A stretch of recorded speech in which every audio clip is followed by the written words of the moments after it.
This week on News 10, we've been hearing from candidates running for Indiana governor. Our executive producer interviewed Republican Governor Eric Holcomb, Democratic candidate Woody Myers, and Libertarian candidate Donald Rainwater, all through Zoom. Today, we return to alphabetical order for their responses. Our final question asks how each candidate sees the role of the Wabash Valley in the next 4 years under their leadership.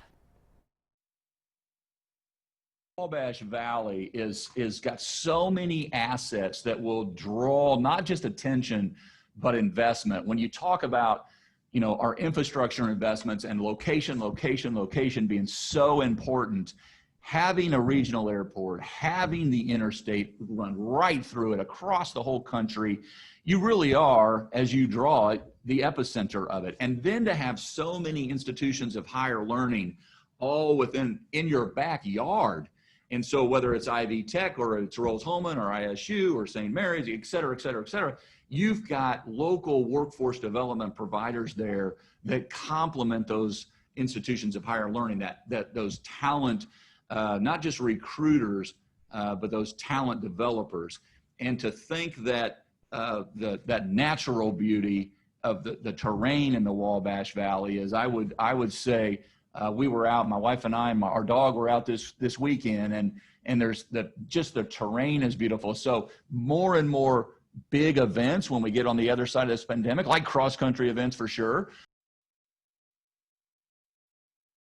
I think of the whole Terre Haute area as being, and that includes the Wabash, Vermilion, all the counties that surround us being kind of my second home. I just will do everything I possibly can to continue the economic good fortune. I know that we're going to have to work hard to make the recent changes with the casino moving to Vigo County successful, and the state has a role in that, and we'll make sure that we do our part. But we also have to bring newer jobs, high-tech jobs to the Wabash Valley, and that part of that is getting internet services in place.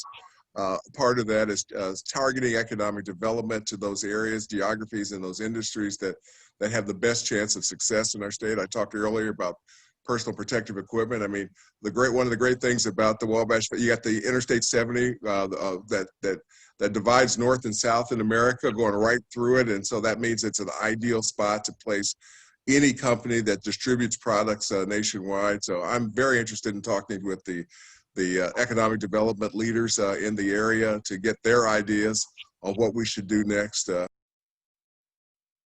Well, I think, to be very honest with you, the Wabash Valley needs to make that decision.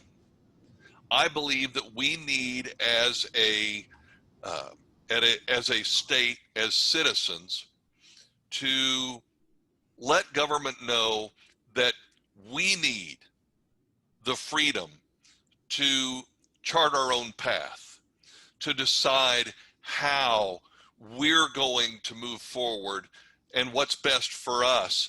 And I think that it would be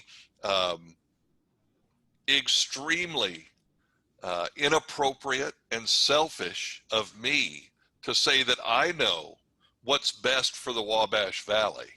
I believe that the citizens of the Wabash Valley need to reach out and tell me, here's what we need to do, here's what we want to do, and here's how we would like for you to get government out of our way so that we can make the Wabash Valley the best it is for us.